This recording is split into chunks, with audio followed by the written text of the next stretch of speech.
What's up guys, it's Aaron back today for another video.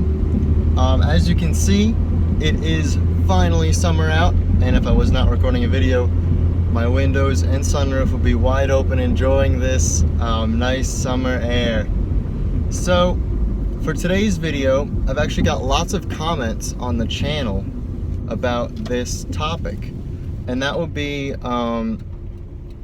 basically like the Celica as your first car. But anyway, tons of comments, which is amazing. The channel growth has been really good lately, so I've almost doubled what I had at that point when I started doing car stuff, which is fantastic, and it's only in a couple short months. So back on track. The topic is why the Celica is, in my opinion, a fantastic enthusiast's first car. So I'm going to talk about why I think that this car is really an excellent choice for any type of car enthusiast for their first car.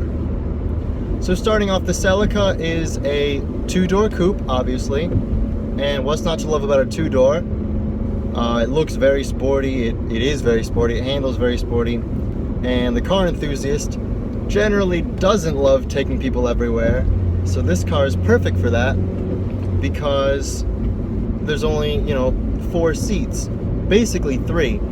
You got the driver's seat, the passenger, and the person behind the passenger, because chances are you're not a pygmy, you're not a midget, so you're gonna have your seat decently far back, so the person probably won't be able to fit behind you. So you can take pretty much 2 passengers, 3 people total in this car comfortably, which isn't bad, you don't want to take everyone everywhere. You don't want to be always the one to drive people everywhere.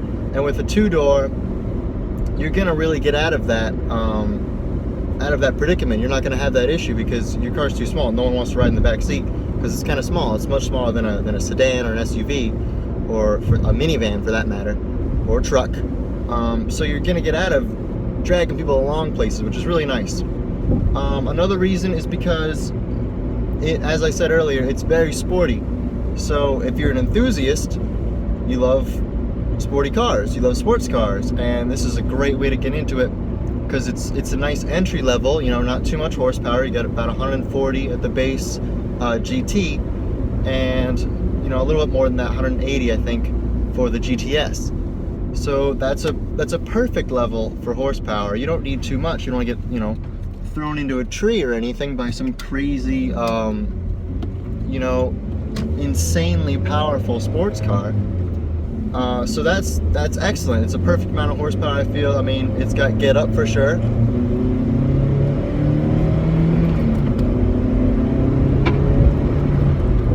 So I mean, there's no lack of power or anything. You get floored to the back of the seat with this car. So there's really nothing there to complain about, in my opinion. So another thing is it's front wheel drive. It's not rear wheel drive. You're not going to do crazy drifts in this car. It's extremely safe, front wheel drive. You can even use this in the snow, and you can't do that with a rear wheel drive car. So I mean, I drove it all winter long. You can't really complain there either. So another reason why it's the perfect first car for someone who really likes cars. So another thing is that it's extremely easy to maintain. This car, it's a Toyota, so it runs forever. These things, I've got tons of comments on the channel asking me how much mileage my cars have on them. And to answer that question, the first car when I got it, the first Celica had, I believe it was 165,000 miles, and I put about 10,000 miles on it, and then I crashed it. And then this car I got with 153 miles on it, 153,000 miles obviously, and the odometer actually does not work. It resets all the time. Right now it says 224 miles on it, and when I start the car up next time it'll say 406 or 0 or whatever. It resets all the time, so that sucks. But I would say I probably put 5,000-6,000 miles on it, so nothing major. I've had this car for about a year.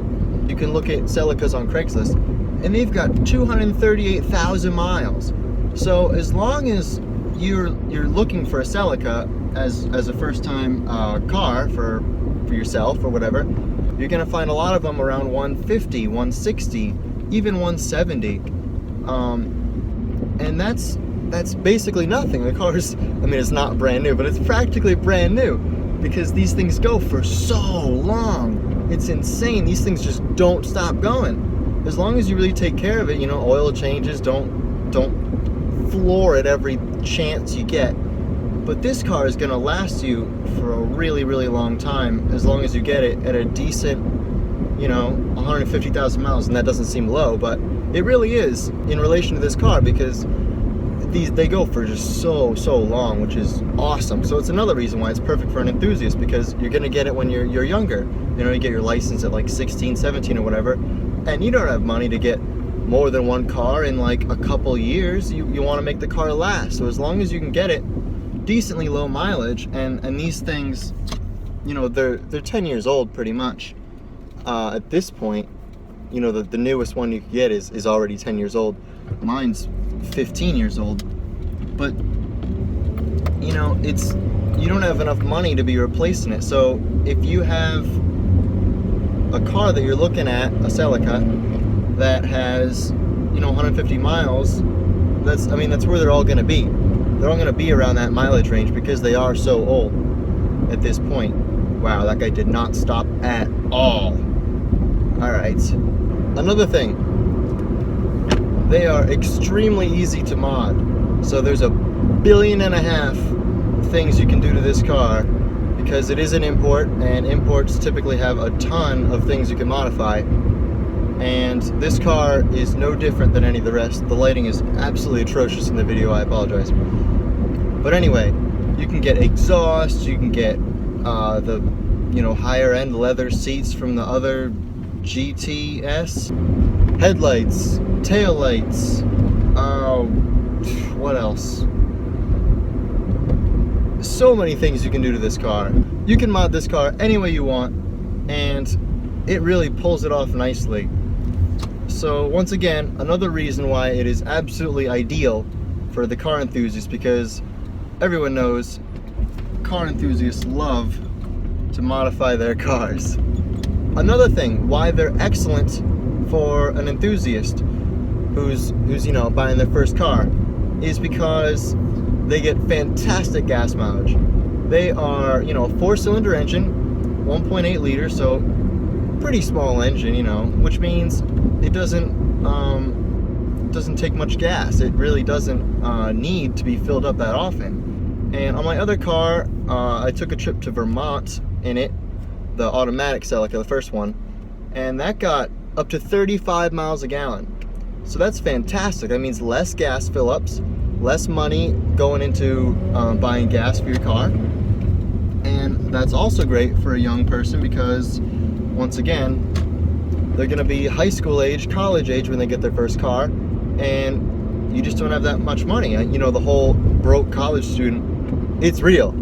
I can be the first one to tell you that it is real. I am a broke college student, and you don't have too much money to be dropping on gasoline all the time. So, wow, it's really bright. So that's another reason you get great gas mileage, so you're not spending too much money. So once again, this is basically the all-around perfect car for someone who's buying their first car and they're a car enthusiast. I really can't say enough about it. And I'm sure this video is dragging on and on and on, but it's true. So with that, I like to end this video here, trying to go too long. So if you guys enjoyed the video, like, share, comment, and subscribe. Thanks for watching, and best of luck to all you prospective Celica buyers.